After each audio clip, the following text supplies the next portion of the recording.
Salam alaikum wa rahmatullahi ta'ala wa barakatuhu. Que la paix soit avec vous. On est vendredi. Vendredi, c'est le jour où tout le monde se regroupe pour se rappeler qui ils sont et quel est leur devoir sur la terre. Nous parlons des croyants, bien sûr. Les autres, ils sont libres d'aller et venir où ils vont ou où ils viennent. C'est Dieu qui leur a donné cette liberté et qu'ils en profitent le maximum. C'est leur droit d'exister et de profiter de la vie comme tout le monde, sachant que la mort est toujours au rendez-vous pour tout le monde, qu'il soit croyant ou pas. J'espère que votre vie sera longue, pleine de bonheur, surtout de la compréhension. C'est ce qu'on a besoin. On n'a pas besoin du matériel ou la matière qui existe et qui nous entoure. Nous n'en avons pas besoin. C'est un besoin que nous avons créé. Nous avons créé. Il y a maintenant de ça à peu près 17 ans en arrière, je rentrais avec un caddie. Les gamins, bon, il y en avait les plus grands, les plus jeunes, les aînés, tout ça. Donc je rentrais avec au supermarché, le samedi toujours parce que je travaillais. Et puis le samedi, c'était fête à gogo, papa est là, maman elle était un petit peu sévère. Bon, ça dépend de la maman parce qu'il y en avait une. C'était mon ex, la deuxième, avec mes enfants qui vivent avec moi en alternance. Mais bref, le samedi, tous les enfants sont là pour moi. Ils sont tous là, nous parlons un seul langage, le mien, l'arabe littéraire. Je ne parle pas avec les Allemands en allemand, je ne parle pas avec les Anglais en anglais, je parle un seul langage, mon langage, l'arabe littéraire, ou alors le français, parce que malheureusement, j'ai eu plus d'enfants en français que les autres. Donc, ils doivent parler tous, et heureusement, Ya Rabbi, alhamdou shukr. Tant que je remercie Dieu et je le loue, c'est pas suffisant pour ce qu'il m'a donné. Ces enfants se parlent 24 heures sur 24. Il n'y en a pas un seul qui oublie d'appeler l'autre, malgré leur différence de nationalité, mais leur père est un seul, c'est moi. Et j'en suis fier, et ils sont tous dans des emplois qu'ils ont choisis. Ça veut dire, le chirurgien, c'est lui qui a choisi d'être dans le bloc. Et pourtant, quand il était petit, je lui ai dit, fiston, écoute-moi bien. Toi et ta sœur, c'est des faux jumelles, faux jumeaux. Choisis bien. Être chirurgien, c'est bien. Pour moi, personnellement, je vais te donner mon avis à moi comme étant une personne, on discute. Je ne suis pas ton père, je ne suis pas ton ami, je suis quelqu'un, un écho. Tu vas être chirurgien, tu vas épouser le bloc opératoire. Fais très attention, tu ne sortiras pas de ton cabinet, tu ne sortiras pas du bloc opératoire, mais si c'est ton dada, c'est ton truc, moi je ne sors pas de mon atelier, je dessine. Mais je trouve le temps, parce que le dessin peut attendre. Toi, un malade n'attendra pas. Il faudrait que tu choisisses. Il m'a dit, c'est ce que je veux. Alors si tu embrasses et tu choisis le bloc, sache que tu nous verras très très peu. Ça veut dire un dimanche sur 3, tu vas nous voir. Tu es conscient de ça. Je voudrais alors que tu appelles tes frères et sœurs et que tu sois en contact avec eux 24 heures sur 24 s'il le faut par téléphone. Même tu opères, tu as l'oreillette et tu écoutes. C'est ce qui s'est passé. Pourquoi je vous raconte ça? C'est intime, ça n'intéresse personne. Je pourrais être l'image de quelqu'un d'autre. Vous croyez qu'il n'y a que moi qui a fait ça? Non. Tout le monde a emmené... excusez-moi, j'ai un message très important sur lequel je dois répondre. Du travail. Voilà. Merde. Tout le monde a emmené un caddie, tout le monde a emmené des gamins dans un supermarché. Tout le monde. D'accord? Du mammouth, si vous vous en souvenez, puisque le gars, il a dit que j'étais très vieux, donc moi et le mammouth, c'est pareil. Le grand supermarché qui existait à l'époque, il s'appelait Mammouth. Demandez aux vieux, comme moi, ils vous le diront. D'accord? Il s'appelait Mammouth. Après, il y avait prise unique et ainsi de suite, jusqu'à arriver maintenant au champ et trucs. Je ne veux pas faire de la publicité, mais je vous raconte juste que quand tu rentres avec le caddie, tu sors avec 200, 300, 400 euros dans le caddie où tu n'as pas à manger le soir. C'est que des conneries. Papa, je veux ça, et toi, tu regardes, qu'est-ce que j'achète? Bon, une boîte de raviolis. Oh là, on va goûter à ce fromage, tiens. Et puis, tu sors avec 500, 400 euros, t'as rien.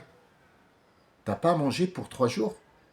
Peut-être ce soir, avec les chips que les gamins ont mis dans le caddie, c'est papa qui veut, il s'en fout, mais la maman, elle râle à la maison. Ah,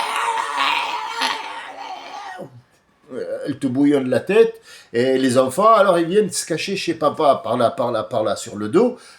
C'est peut-être pas poule, mais bon, je leur dis, les chips, c'est pas bon, c'est de la graisse, c'est des produits chimiques, mais si tu veux manger des chips, goûte, mais ne sois pas addict, ne deviens pas addict aux chips. C'est comme ça ma façon de faire, donc je n'impose rien à personne, tout est exposé. Imposer, non. J'expose la chose. Donc ce que j'ai fait un tri. Aujourd'hui, ce qu'on va manger, c'est des pâtes. Les pâtes nécessitent un oignon. Pourquoi j'ai acheté 1 kilo d'oignons, sachant que pour 6 personnes, et les 2 autres, ça fait 8, il nécessite 2 oignons. Pourquoi acheter un sac où il y a 1 kilo ou 2 kilos d'oignons? Ça fait qu'à la fin de l'année, si tous les jours je jette 3 oignons qui ont pourri, ça fait beaucoup. Est-ce que c'est valable pour la totalité des choses? Oui. Oui, c'est valable pour la totalité des choses. Est-ce qu'on doit faire nos courses une journée? Non. Est-ce que c'est le sens et le but de notre aujourd'hui discussion? Pas du tout. C'était une introduction pour quelqu'un qui m'a posé la question et m'a dit pourquoi avant, dans les anciens écrits, ton prophète, il s'appelait Ahmed et on l'appelle Mohammed. Quel est le rapport avec le Cadi? Le rapport, c'est que si tu as compris l'histoire du Cadi, c'est que tu as réfléchi, ah oui, économiquement c'est bien, il y a aussi de l'éducation, il y a aussi un savoir-faire, il y a de la pédagogie, il y a c'est une réflexion, tiens, si je faisais un menu. Donc en fait, si tu as compris les choses simples que tout le monde exerce, et que je me suis introduit avec une idée générale que tout le monde connaît, là, quand je vais te dire pourquoi il s'appelle Mohammed et tu vas pas me dire « Ah, mais tu as parlé de la Kabylie. » Non, j'ai parlé de Kabyle, pas de la Kabylie, connard et connasse. C'est ça, le but. Le but, la pédagogie, c'est quoi? C'est parler aux gens comme ils comprennent. C'est un apprentissage que notre prophète Ahmed, qui s'appelle Mohammed, nous a enseigné. Parle aux gens comme ils comprennent. Ne parle pas aux gens avec un langage qu'ils ne comprennent pas. Tu perds beaucoup de temps et tu veux faire une flaque dans le désert, chose qui sera impossible. Est-ce que, quand j'ai parlé du Cadi, ça veut dire que ça y est, tout le monde va me comprendre? Non. Moi, je parle avec quelques personnes qui sont sur cette chaîne et qui ont maintenant l'habitude de comprendre de quoi je parle et comment je m'introduis dans l'histoire pour qu'elle soit simple à comprendre et répondre à une question de quelqu'un qui se la pose. Cette personne, elle s'appelle GM6346. Donc, à voir son écrit, ce n'est pas important. Je vous dis juste comment je vois et comment je lis. Il a un fort accent, pas d'arabe, mais que c'est quelqu'un qui n'est pas français. Donc il a un accent quand il dit, par exemple, alors merci de me demander, je vais essayer de... On ne sait pas, il y a un accent. Mais est-ce que ça va être un frein pour lui, pour que je ne lui réponde pas? Au contraire. Je vous dis comment moi je lis. Comment je lis. Je veux pas aller dire oh, regarde comment il a écrit et demander avec un S, va apprendre le français d'arabe. C'est ce qu'on m'a dit, hein. C'est ce qu'on m'a fait à moi. Et donc, tout ça, ça relève d'une compréhension. Un langage pour les gens. Sache que cette personne, si elle a un accent, il peut ne pas comprendre beaucoup de choses quand tu vas lui parler en arabe littéraire ou traduire. Il est très intéressé, mais il faut savoir faire attention. Il n'est pas français, alors n'invente pas des trucs. Oh, aubergiste, veuillez avoir l'obligeance de servir cet humble voyageur avec votre meilleur breuvage. Peut-être qu'il ne comprend pas ça. Il comprend bière, c'est tout. Une semaine de trucs pour rien, donne-lui une bière. Ou alors tu peux avec le doigt lui dire ça. Donc la question qu'il a posée, pourquoi Mohammed, alayhi salatu salam, s'appelle Muhammad, et comme on écrit dans les anciens écrits, il existe dans la Bible, dans la Torah, mais il est effacé malheureusement, il s'appelle Ahmad. Et même dans les très anciens écrits, qui s'appelle Zebour, le Zebour. Alors, si vous voulez faire la relation avec Zemmour, c'est à vous de voir. Ça n'a rien à voir. Le Zebour, Zebour, Zebour, le Zebour. Est-ce qu'il a un autre nom latin en français? Je ne sais pas. Mais les anciens écrits de Ibrahim et Moussa. Fi suhufi Ibrahim wa Moussa. Ça veut dire que Ibrahim a aussi reçu des écrits. Il y a eu des écrits. Écrit, ça veut dire noir sur blanc. Ce sont des caractères qui ont été écrits. Ils sont où? Ils sont où? Ils sont levés. Il y a 2 siècles qui manquent à notre histoire de l'islam. 2 siècles. Les Oumaïtes ont pris le pouvoir. Puis après, les Abbassites, c'est-à-dire les partisans de Ali, sont venus prendre aussi le pouvoir. Ils se sont bagarrés pour le pouvoir. Donc ici, on ne parle plus d'islam. Là, c'est devenu un pouvoir. Et quand on dit pouvoir, ça veut dire bagarre pour le siège. C'est clair, c'est net et très précis. On va utiliser l'islam, on va utiliser les noms, on va utiliser ce qui s'appelle Bible ou je sais pas quoi, Torah ou je sais pas quoi, Coran ou je sais pas quoi, même Bouddha ou je sais pas quoi, qui a aussi des écrits, des feuilles là qui mettent à côté des machins. On va utiliser tout ça pour des intérêts personnels ou intérêts de groupe seulement, mais pas intérêt général. Donc il s'appelle Mohammed pour qu'il ne rentre pas dans les inquiétudes. Son nom est couvert par la lettre M en arabe. C'est pas le M français. Qu'on soit clair, je parle normalement avec un langage simple que tout le monde comprend. Je ne parle pas de la lettre M en français. Je parle du harf mim. Al-harf, c'est le bord. En arabe littéraire, al-harf. La lettre ne s'appelle pas lettre. Elle s'appelle harf. Al-harf. Pourquoi harf? Pourquoi? Elle aurait pu s'appeler autre chose. Pourquoi ces lettres-là en arabe, qui sont au nombre de 28, plus 2, qui ne sont pas vraiment des lettres, mais que les lettres utilisent, sont devenues des lettres, donc on en a 30, par exemple. Pourquoi il s'appelle harf en arabe? Harf, c'est quoi?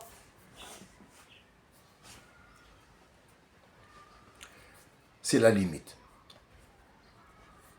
Que font ces lettres? Ces lettres, il y en a qui sont des lettres de feu, des lettres de terre, des lettres d'air et lettres d'eau. Ça veut dire quoi? Ça veut dire qu'ils sont créés d'eau? Non. C'est par rapport au feu, les 4 éléments qu'on connaît. Ces 4 éléments sont ensemble dans des choses et sont séparés dans des choses. Par exemple, la lettre A, en français, comme en anglais, comme dans tout le truc, ça s'appelle A. Le A. Point à la ligne. C'est la lettre A. Tout simplement, tout bêtement. On ne va pas chercher qu'est-ce qu'elle représente, pourquoi c'est un chapeau avec un trait. Ça a été comme ça, et puis tout le monde a été d'accord pour que ça soit ça. Mais, en arabe, c'est un bâton. C'est tout simplement un bâton. Ce bâton, s'il prend par exemple le hamza, c'est le chapeau. On lui met le chapeau, il devient alif. Il change. Eh oui, il change de sexe complètement. Elif. Elif. Sans le chapeau, il est au féminin un. Harf al-a. Qu'est-ce qu'il fait celui-là? Quand il vient derrière une lettre, il la fait crier. Par exemple, mim, mim, et il y a derrière ce alif. S'il n'a pas le chapeau sur la tête, on dit mais 4 temps. Mais vous voyez, je ne vais pas rentrer dans les lettres parce que je pense que je ne suis pas un professeur, mais si quelqu'un me le demande en privé, je peux lui parler des lettres comme il veut, quand il veut, mais ça sera en privé parce que les gens n'aiment pas trop que je joue le professeur. Et ce n'est pas mon rôle et ce n'est pas le but de cette chaîne. Je vous donne juste des pour que vous compreniez. Il m'a posé la question, il m'a dit pourquoi il s'appelle Muhammad et lui il s'appelle Ahmed. On a enlevé Al-Alif, on a mis le M à la place. Alors on a posé la question à son grand-père. Il a dit pourquoi tu l'as appelé Muhammad Ya Abdel Muttalib, c'est le grand-père. Il a dit Kayt Ahmad Ahunnas, pour que les gens le louent. Loue, non, c'est pas une location saisonnière, non, c'est pas la location. Louer, c'est-à-dire, c'est le remerciement qui doit être fait à une divinité. Il a été ordonné de l'appeler Mohammed. Or, son nom, c'est Ahmed. Donc, son nom est couvert par le mime. Tu peux l'insulter comme tu veux, rien ne l'atteint, ni son nom, ni lui. Fais ce que tu veux. Il y en a qui l'ont insulté. Ils l'ont appelé Muzammam. Al-Muzammam, ça veut dire celui qui est toujours tapé, rejeté, désagréable. On l'appelait comme ça. Et alors les compagnons disaient pourquoi ya Rasulullah, pourquoi tu les laisses faire? Il leur a dit est-ce que moi je m'appelle Muzammam? Il a dit non. Comment je m'appelle? Mohammed. Je suis déjà couvert. Mon nom est Ahmed.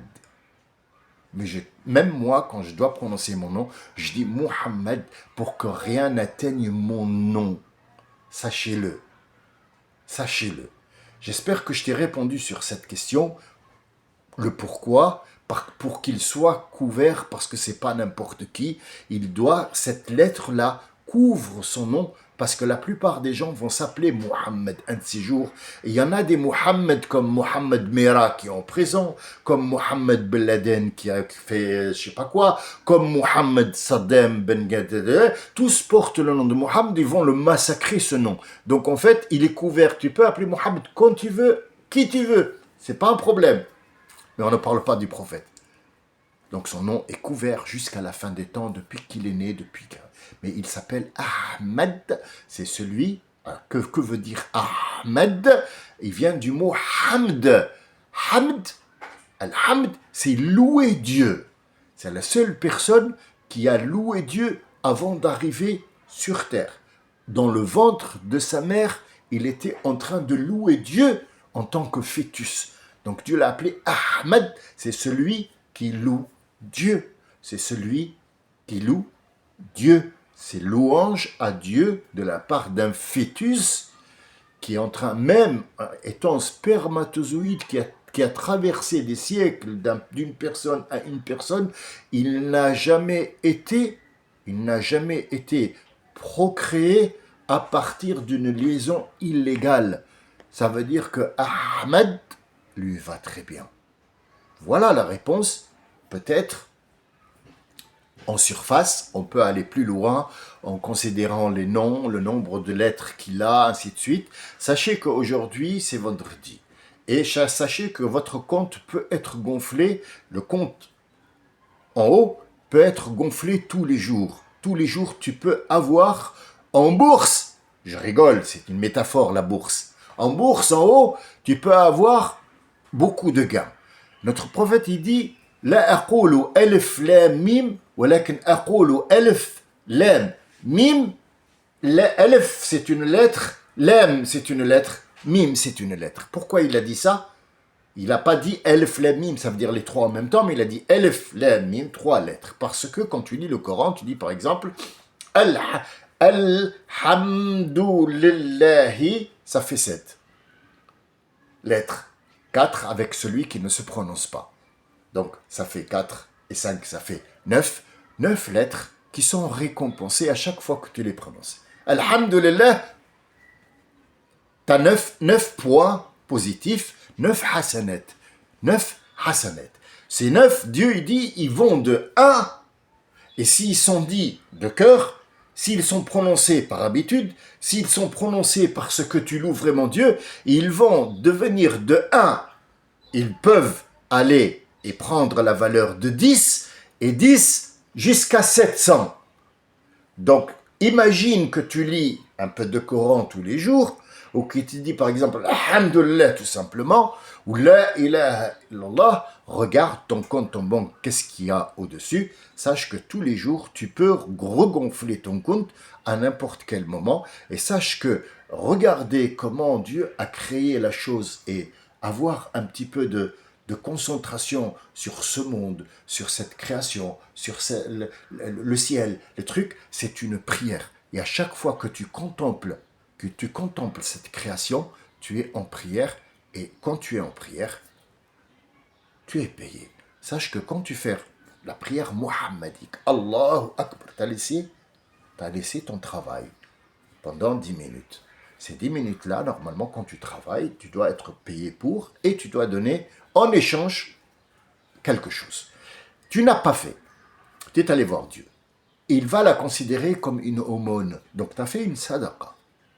Tu n'as pas mangé pendant que tu fais la salade. Donc, ça sera considéré comme un jeûne. Donc, tu seras récompensé pour ces 10 minutes. Ne sous-estimez pas ces 10 minutes ou ces 10 secondes. Ne sous-estimez pas une seule petite seconde, parce que le temps n'existe pas chez Allah. Il va te récompenser pour le geste. Sache que tu es récompensé 24 heures sur 24, comme tu peux être puni 24 heures sur 24. Ça dépend de ce que tu fais. J'espère que je t'ai répondu, mon ami. Restent les questions du Moyen-Âge. Peut-être que j'y reviendrai, mais là, c'est vendredi. Je vais aller prier, Inch'Allah. Je vous remercie de votre gentillesse, de votre écoute, et j'espère que Dieu éloigne les crétins et les connasses de notre chemin. Vendredi, c'est un souhait. Je le souhaite de bon cœur. Salam alaikum wa rahmatullahi wa barakatuh.